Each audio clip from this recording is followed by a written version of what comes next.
After a hard-fought series seeing both teams win on each other's home floor, the Houston Rockets and the Atlanta Hawks are locked in for Game 7 of the NBA Finals. Who will emerge victorious after this clash of the Titans? Everything has been even throughout the first 6 games. Prince Daniels and Keon Tyson have exceeded the expectations of their dream matchup. A 7-game series in the NBA Finals is more than anyone could bargain for. Legacies will be born and history will be made. The season ends tonight, and an NBA champion will be crowned.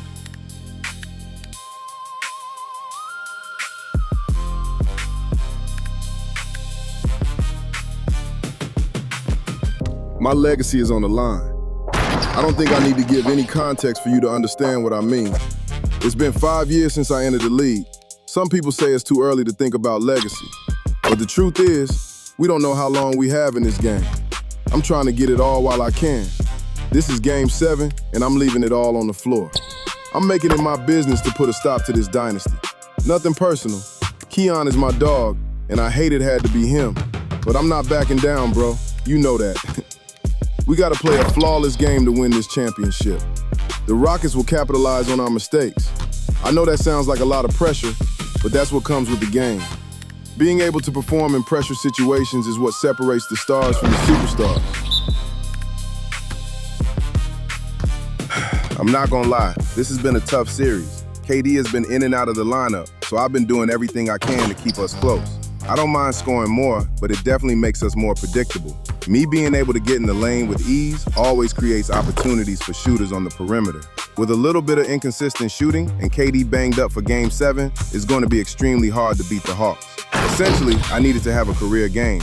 Prince and Jacoby have been on fire all series, and they're clearly not slowing down. I gotta score every time I can and try to keep my teammates involved. That way, we don't seem so one-dimensional without KD's regular help on offense. Game 7 is not an ideal situation to try to get new guys involved in the offense, but we had to do what we had to do. The guys stepped up and hit some big shots late in the third quarter. I gotta salute them for that. Just like the first 6 games, everything was close for the most part. We were down by 6 points with 5 minutes to go in the third. We were in striking distance, so we felt good at that point in the game. In limited minutes, KD did what he could. He hit a couple threes in that quarter as well. I got a big steal at the beginning of the fourth quarter. I ended it with a dunk on the fast break. It gave us some more momentum for the time being, but you know how the saying goes, good things don't last forever. After that play, Jacoby flipped the switch and took his game to another level. I'm following Prince's lead. I'm keeping Keon on his toes. With KD banged up, the Rockets are vulnerable. We gotta keep clamping down on defense and forcing Keon to beat us by himself. He can't do it alone. I'm taking it straight to him on the other end, so he's not getting a second to breathe. This is the closest I've been to becoming a champion. I feel like our chances are good as long as we execute down the stretch. This game can put me in the books forever. Jacoby Carter, NBA champion. I like how that sounds. I want this more than anything I've ever wanted. Prince is always talking to me about legacy. He's big on that. I'm starting to understand why it's so important to him. When you have a chance to control your narrative, the story always ends in your favor. After Keon dunked on me early in the game, it lit a fire under me.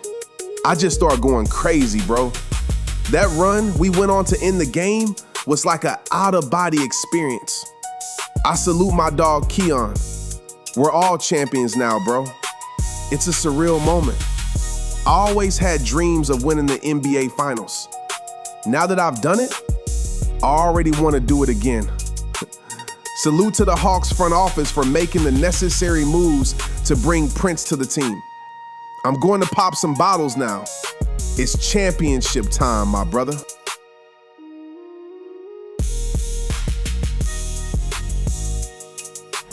To win and to do it with a crowd that was so emotional and so into this game, you've beaten the team and you've conquered everything that this great arena holds. Yeah, it's a bittersweet moment for the home crowd, but our full credit to the victors and the amazing job they did to never lose focus or drive. And boy, this is the moment they've been working towards all season long. And even though We did it. We're bringing that title back to Atlanta. Trust me when I tell you we are the new kings of the NBA. Hey, Torian, didn't I tell you I was going to wait until the season was over to properly address you? Well, this is ring number 2 for me, in 2 different cities. It's time you pay homage. Better yet, acknowledge my greatness. We're at the top of the food chain now. Go get ready for next season. Have a great summer, little bro.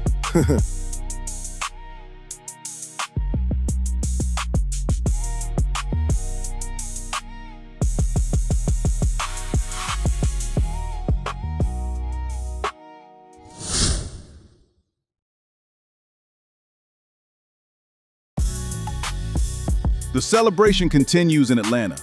Finals MVP Prince Daniels and Jacoby Carter have been celebrating non-stop since winning the first championship for this team since moving to Atlanta in 1968.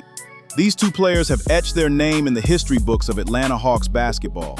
Jacoby Carter, now adding NBA champion to his resume, is already looking forward to next season. The Atlanta Hawks are in a great financial position in free agency and are still looking to build on this championship roster. We can't wait to see what they do in the offseason. After suffering another tough loss in the finals, where does Keon Tyson go from here?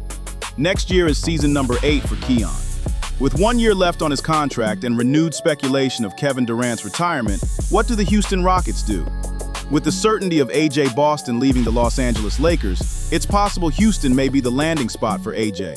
That is, of course, if Houston sees him as an ideal fit next to Keon. After winning 4 championships in 7 years, the Houston Rockets are at a crossroads. Do they retool and make another run at a championship, or do they blow the roster up and start again? Keon Tyson is still the best player in the league. His future decisions will make or break the Houston Rockets organization. Free agency is rapidly approaching, and we'll soon find out all the major moves.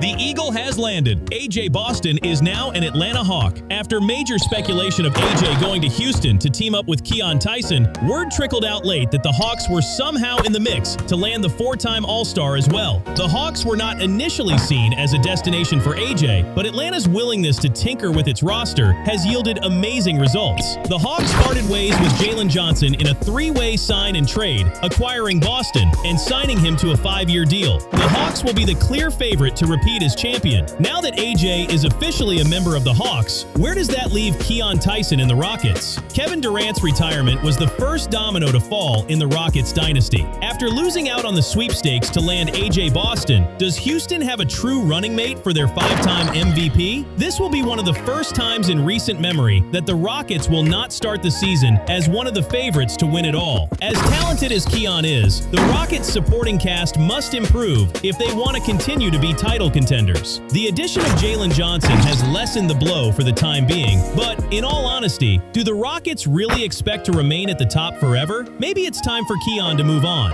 One trade can't replace the chemistry Keon had with KD, not to mention the 3 or 4 other pieces they lost in free agency. Right now, the Rockets don't look like a championship team at all. They will definitely have to make some more moves. There is an interesting set of events emerging in Orlando. Veteran point guard Dior Reed is said to be losing his love for the game and pursuing a possible career change to baseball? Yes, you heard that right, people. Baseball. Just for a little backstory, Dior did play baseball in college, and his draft rights are held by, wait for it, the New York Yankees. Dior has expressed to Orlando his desire to leave the game of basketball and is currently working on a buyout with the Magic. Given the current circumstances in Orlando, on top of Cash King already showing signs of frustration with his contract situation, the Magic need a lifeline. And I'm not exactly sure there's one out there for them. Cash King, one of the premier wings in the league, is set for a max contract extension. However, he's made it clear he has no desire to remain with the Magic. 3 years after acquiring 2 of the best players in the NBA, the Magic seem to be back at square one, losing one player to Major League Baseball and the other now totally refusing to re-sign with the team on any terms. This next season is shaping up to be very explosive, and we're barely at training camp. Stay locked for the next season of the BSGN Basketball Universe.